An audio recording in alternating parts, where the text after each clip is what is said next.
Alrighty guys, so I'm getting closer. Sorry about the lighting, but I'm in a nightmare situation here, so just trying to reap this 2x4 out of here. So far so good, I think.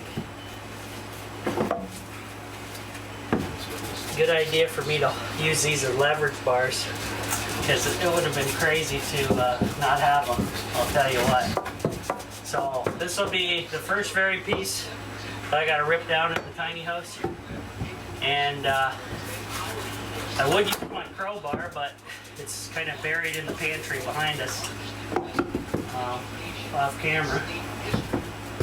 I may have to dig it out, but I'll keep ripping on these. I use these, I grab both of these and I wiggle, because I've already cut the foam loose on the top. So there may be still a little bit on the back end. And it's just the way it is. It's coming up, it's moving the entire thing fairly well. I think I have to go down to this corner and do some filleting though with the knife. I think that's what's holding me up. So I'm gonna come down here. I'll have to move the camera. I'll show you what I'm talking about. This is, I cut through with the Sawzall all the way through here, but I think I gotta run the fillet knife up and down the edge to get this piece knocked right out here. I gotta basically pull this piece in order to do that, and this piece is kind of, I'm gonna have to cut that off at the Sawzall too. That's probably holding me as well. So I'll go ahead and do that and be back with you. So, sorry about the camera angle. I'm about to take down the first piece here. I got it popped out of the corner.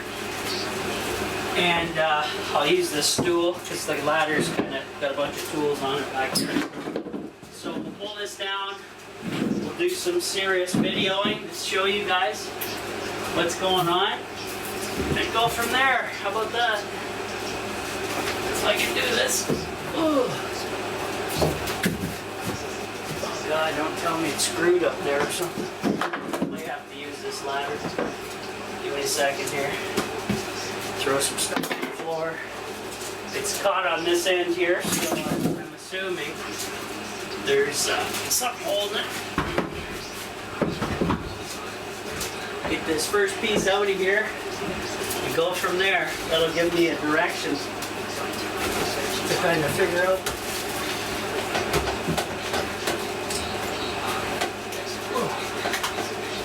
Okay. On the end for Mr. Leverage. Oh wow. Oh yeah. Pretty sure.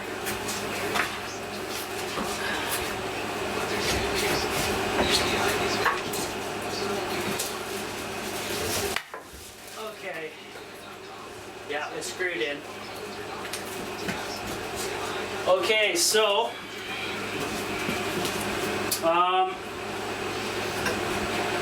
it looks pretty molded here down this 2x4.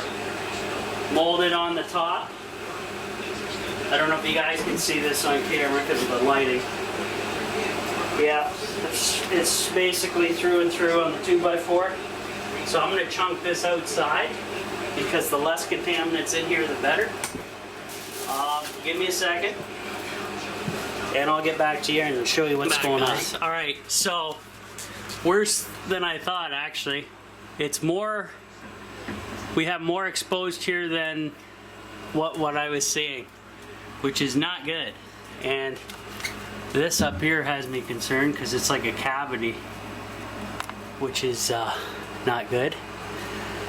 Scary. So let's go jump on the ladder here for a second.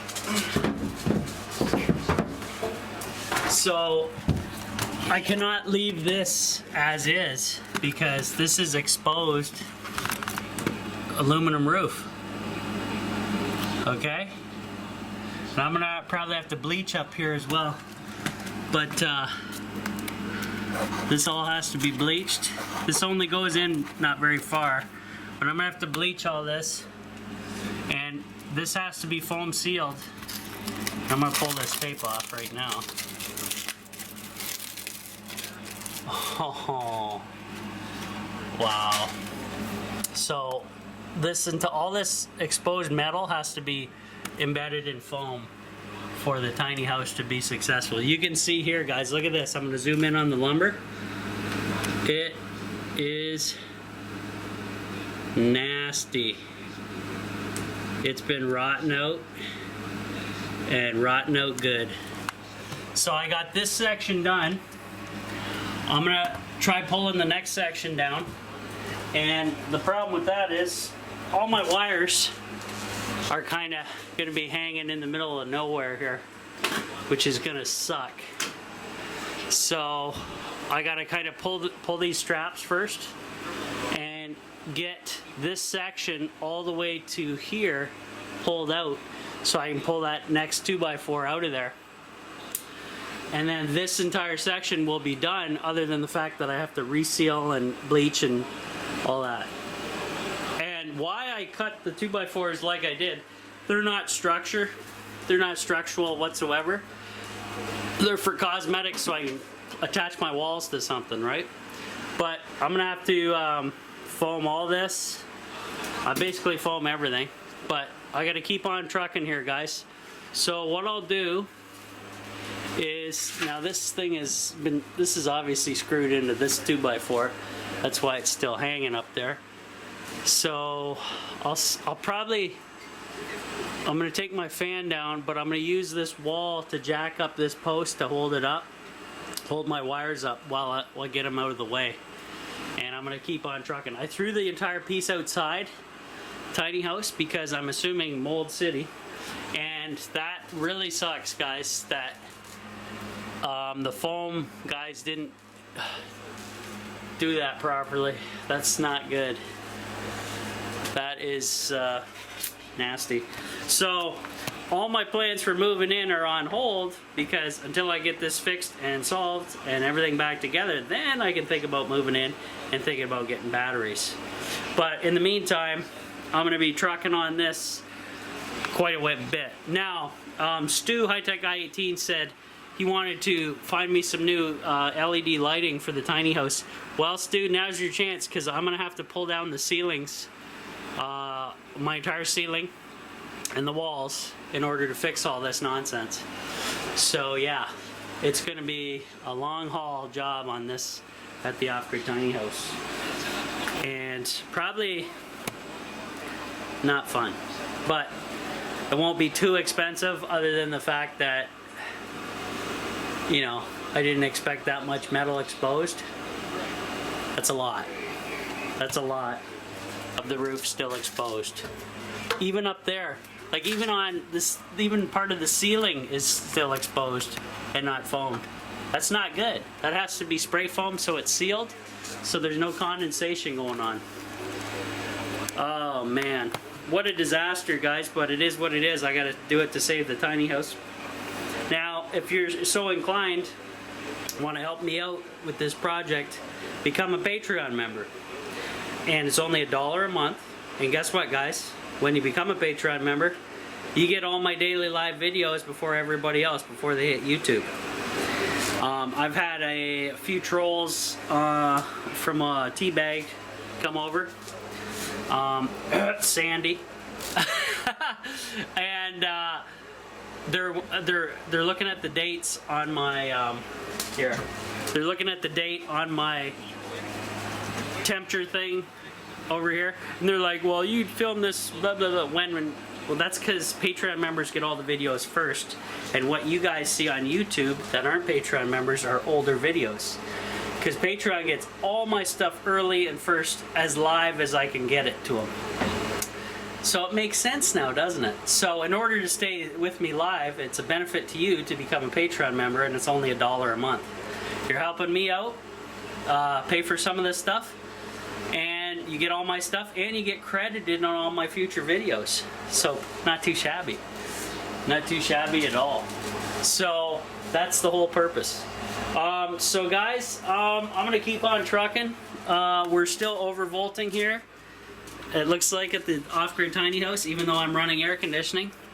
I find that hilarious. I am bringing in more power than what my batteries can handle, even though I got my air conditioning load on full blast. Gotta love it. Even with the air on, I'm sweating like a pig in here, so is what it is. So I'm gonna move my ladder down. I'm gonna start removing these straps, and I'm gonna have to move my entertainment setup that away to pull this panel off, pull that 2x4, and once that 2x4 is out, I can do some like cleaning up, and I can drop, I do want to stay here Friday, so I'm gonna have to do some major cleaning and rearranging to do that. So my wall panels, I'll probably have to put them up against, I don't know, somewhere back here. I already stacked my foam boards up here. You can see the mold on some of these. Now I wiped this with bleach. I just put it on paper towel and wiped it, so I don't, hopefully it gets rid of it. I'm gonna be sleeping with a window open anyways when I'm here. It's mandatory now until I get everything totally done. But once this is all vacuumed and stuff, I'm gonna totally bleach up here, okay guys? And then probably wipe it down with like Lysol, and then I'm gonna figure out spray foam situation. How am I gonna do that? And what I plan on doing, see the rivets where the leaks are? I'm gonna rocker guard each hole first, heavily, and then I'm gonna spray foam over them as well when I do the roof. And that way, everything should be a nice tight seal, I'm hoping. I may even rocker guard the seam where the roof meets the wall. So where the metal, the aluminum there meets the top of the wall, I'll rocker guard that entire seam, and then I will foam over it as well. So I'll be buying rocker guard and spray foam cans. I almost need the bigger spray foam bottle, the froth pack, but you need a special suit and gear for that, so probably not going to go that way. I'm just going to have to do it the ghetto way, unfortunately. Guys, let me know if they build a special nozzle for the can foam where I can, instead of squirting it out in like a little round spaghetti, can they do like a wider thing where I can like seal a larger area as opposed to, you know, as opposed to this, seal like a wide area. A wide brush would be good. But anyways, yeah, my dad called, just checking in on me, everything's good. So we're getting some progress. I gotta get going. See you guys later.